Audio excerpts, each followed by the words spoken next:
Good morning. I'm quite a mess already, but we're going to get into this tutorial real fast. I have no idea why my camera's a little tilted, but we won't be watching the camera here in a moment. We'll be looking at the screen on the computer. We're going to walk through the LibreOffice that I keep promising many people that I will do, and then I keep forgetting to do it.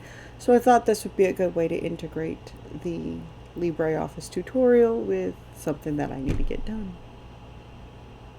So, we're going to get into the tutorial. LibreOffice is my preferred word processor. I like it for a few reasons. It's got a complete Office suite, so you're not stuck to just one or two items. Um, so you can do your low content books in here. You can do your regular ebooks in here. You can do your regular print books in here too. But what we're going to work on today is just ebook formatting. I am going to show you how I do it. I'm going to also point out the things that are typically optional, although if you, for example, were doing the work for me or getting the work from me, you'll probably see certain things that I will mention, such as whether or not the cover goes into the ebook. There are some distributors that prefer the cover in the ebook, so I kind of got into the habit of doing that. It goes on the first page, but we are going to start on the title page because that's where the formatting really starts to be a thing. Okay, so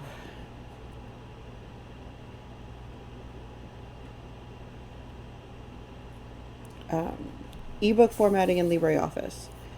When you are working on this, you usually start off with 3 or 4 pages, depending on how you're going to do this. Um, if you're going to go ahead and put the cover in, hopefully you've already got it done. If you do not have it done, you could just leave an open page for it. Otherwise, you're going to go to your first page, and this is your title page. I put ebook formatting in LibreOffice. I also have the formatting marks turned on so that I can see what's going on. Let's say I don't want this specific handwriting font, for example. So I would go into text, edit style, and typically you want your title page to kind of match the fonts that you have on your cover. So we would go in and edit.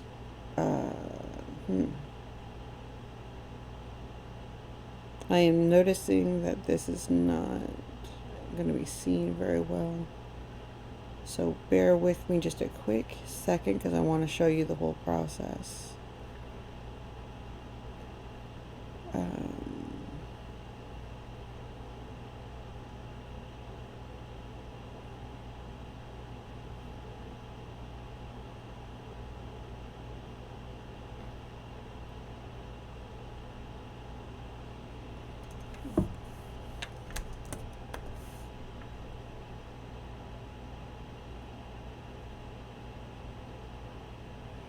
Goodness, I didn't expect it would show up like that. I apologize.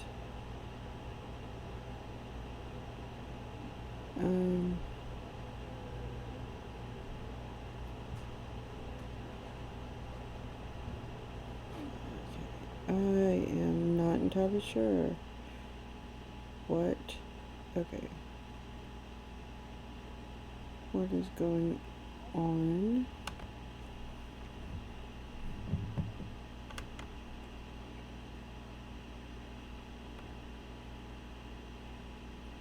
Better. Okay. Alright. To writer. Open.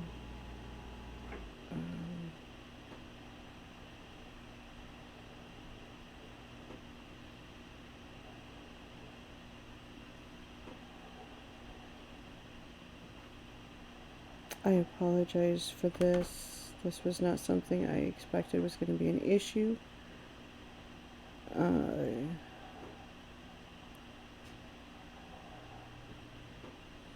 I'm still learning some of the details on how to get things properly set up. And for that I apologize.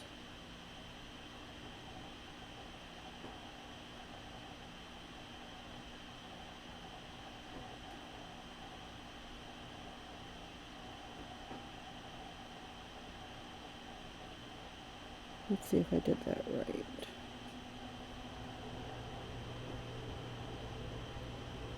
I did not. So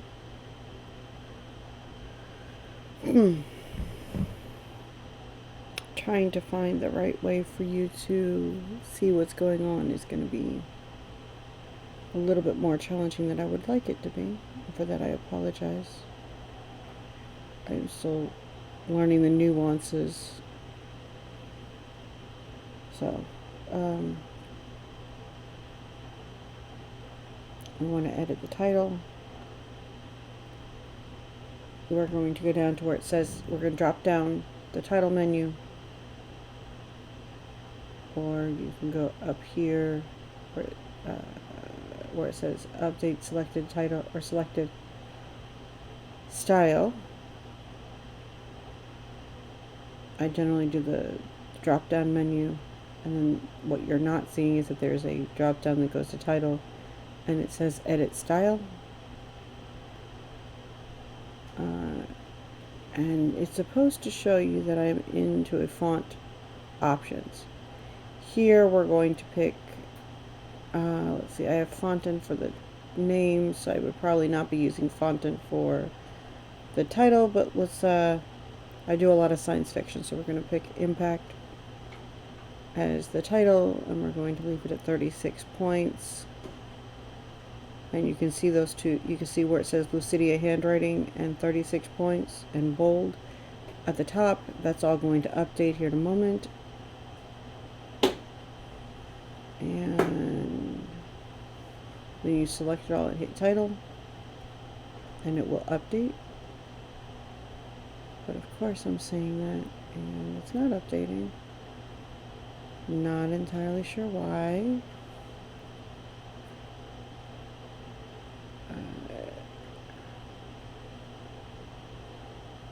This is really not the most...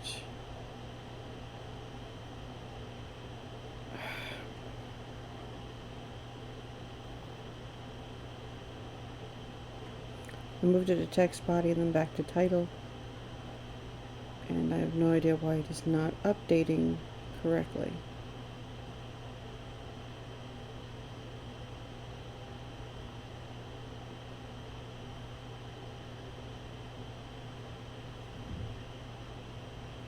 I never have these issues, but I'm live, so naturally I have these issues.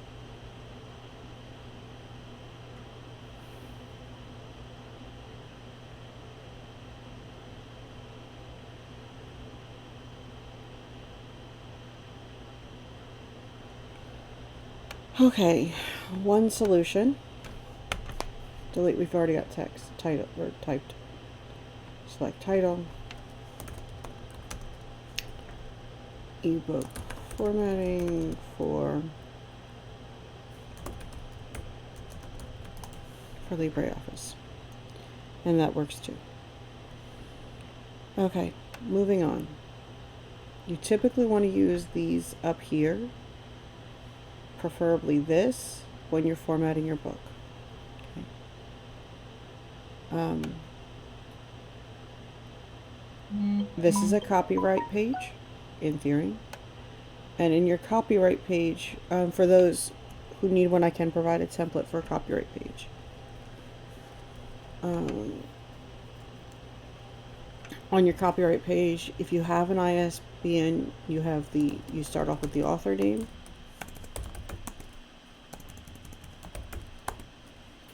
You're going to include things like publishing, publisher, publishing name. So let's assume that you have an LLC. This is where you put it, or the imprint. These would all go there. You will need your license. And your license is basically saying that this is in fact an ebook that your person the reader can read, and is not free for distribution. So your license information.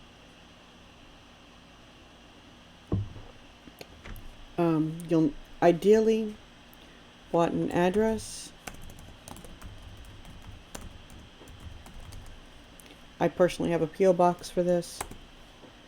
This is the same address you're going to want associated with your mailing list and assorted other methods that your readers are going to contact you with, because they're all going to connect. It's going to be connected. Part of building your brand, kind of. At least as far as recognition goes. Hopefully this is an post office box that's actually yours. I have encountered that some people have done that. It's not been theirs.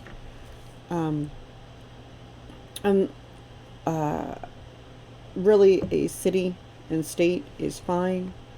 So if you are, or Providence, or wherever you're at in the world,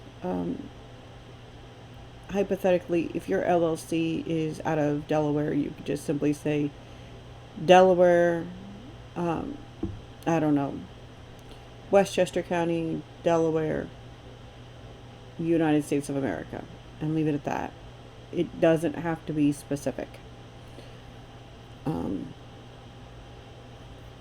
So there's your address, license address. If you have a dedication, you can put it on this page, although I'd really suggest putting it on a different page if you need to. And that's really all you need on your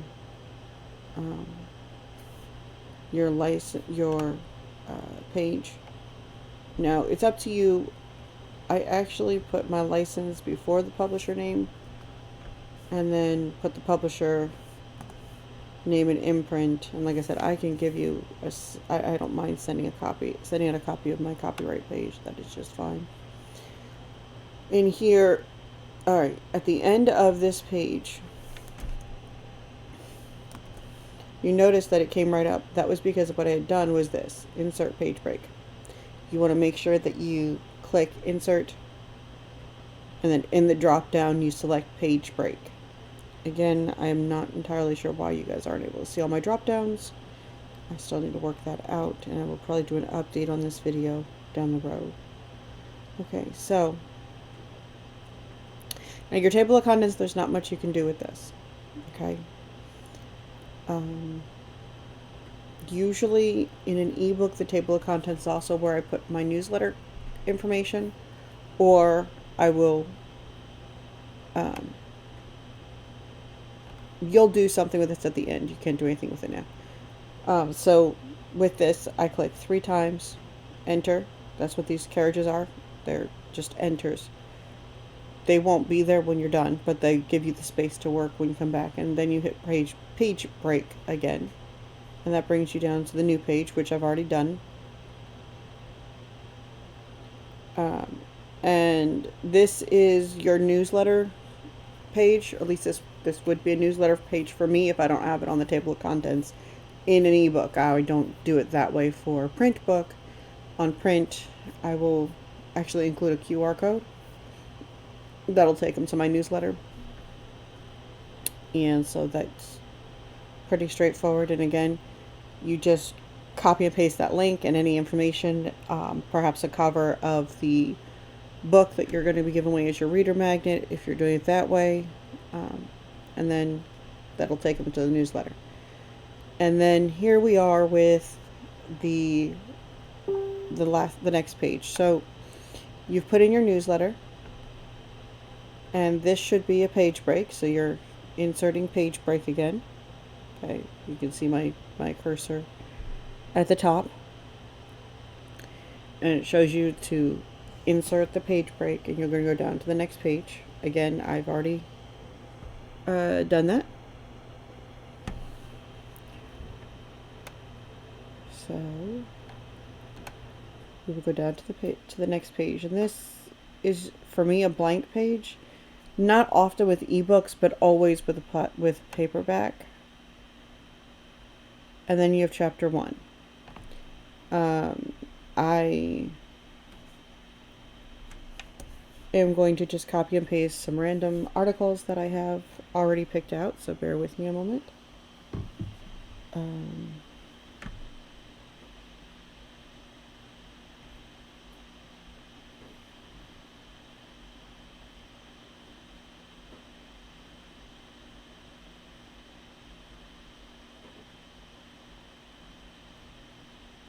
And all you do at this point is literally copy and paste your content. So wherever you have your books, your final manuscripts that have been edited and cleaned up and prepared, you are literally just going to select all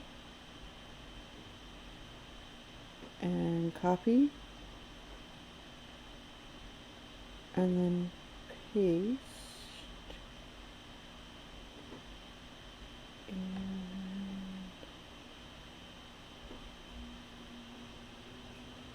Bear with me. My computer defaults to try to open, even though I don't open anything in Microsoft Word, my computer tries to always open everything in Microsoft Word, so it takes me a second to remember that sometimes, because I don't actually use it. So that can lead me to some really interesting places as far as my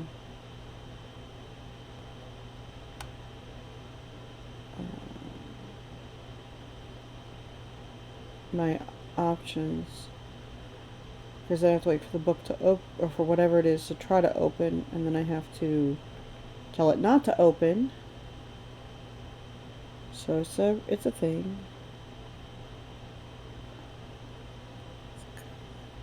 And of course, if I click on the wrong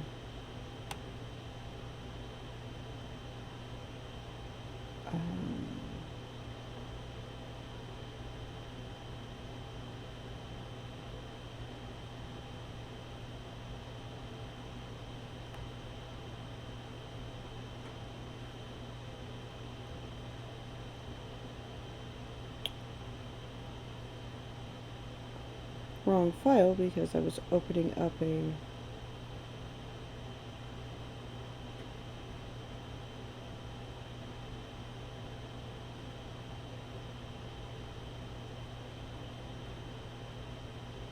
okay, here we go. And there I go again.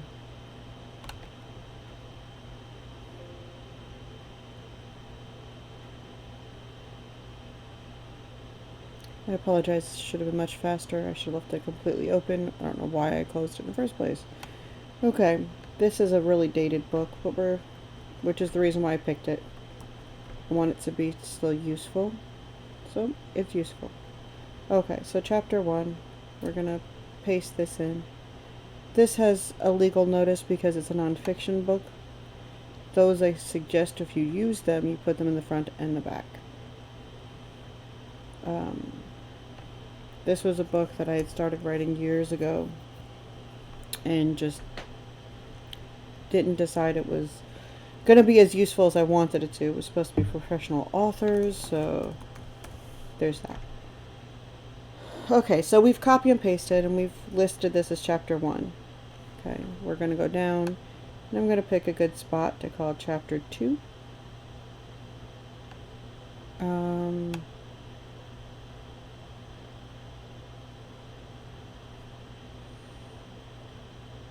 Actually, I don't really need a full chapter 2, so we're just going to go here at the end of this paragraph.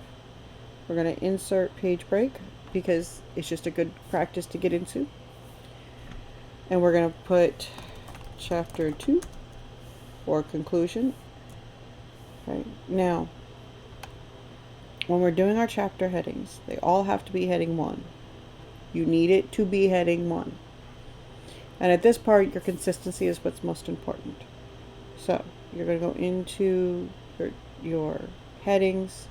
Again, this is where I use the drop-down menu at the top left that I have yet to figure out how to show you.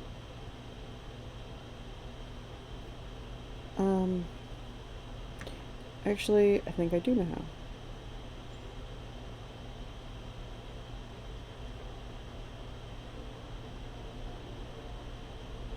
Okay. So here you're going to go down, drop down. We're going to make heading 1. We want to edit the style. And by editing the style, we are going to go into, again, we want something simple. I use Fontaine for most of these, so I'm just going to use Fontaine. Bold is fine.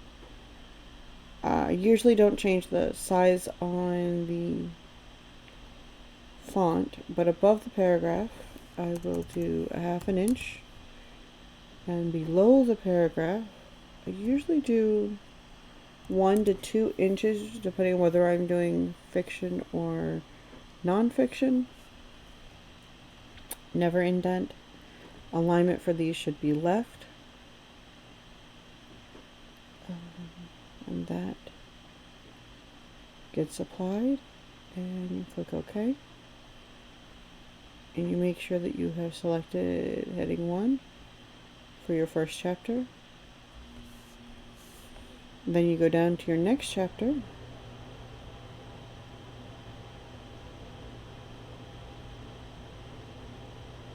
I'm seeing that this was clearly a file that I had not cleaned up yet because there's still tabs and things in it. You never want to mess with tabs. So we're going to make sure we have heading 1 selected here. This is chapter 2. And in my books, I usually include things like a letter to the readers. So in this case, I would go to the end of the book, that's assuming we're at the end of the book. Insert another page break. This would be letter to readers. And then I would also make sure that this page is on the heading 1, so that it looks like heading like the others and it registers as the others do.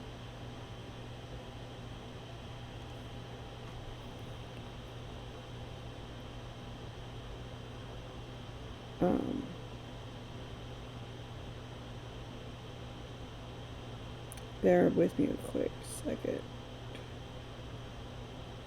because we're going to switch over to monitor. Oh goodness, and that folder's up. So we're going to shut that down. Sorry, try to do this so that you guys can actually see everything. It is a lot harder than it should be. Okay, so letters to the readers.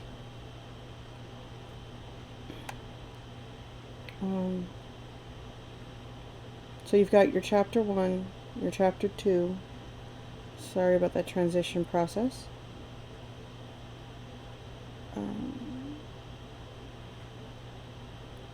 You have your newsletter page, table of contents page, your copyright page, your title page. Okay, and your table of contents. This is the great thing about Libre Office. Insert, and way down at the bottom, you actually have an option for table of contents and index.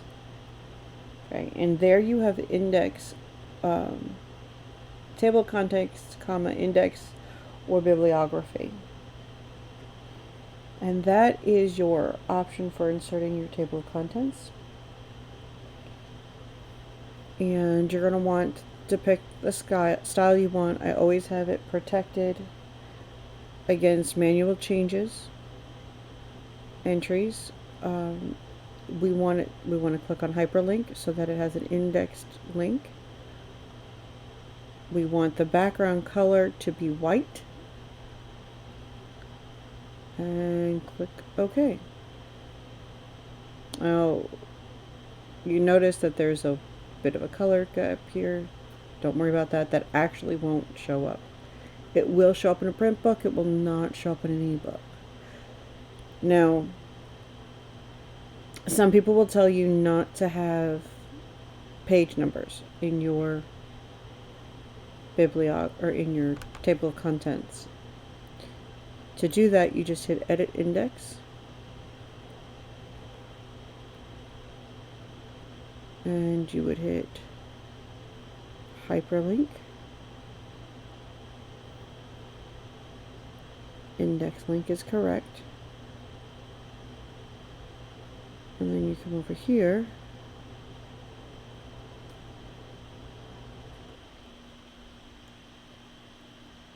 goodness, forgive me because I generally leave that in, but on an ebook it's not necessary.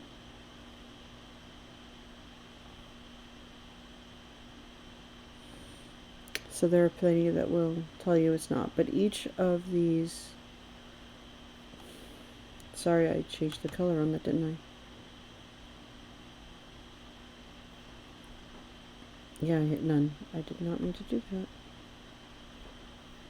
Okay.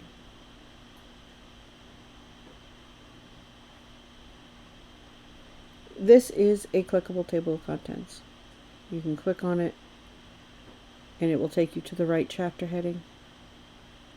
If you want to play with it, you can change all your information anytime that you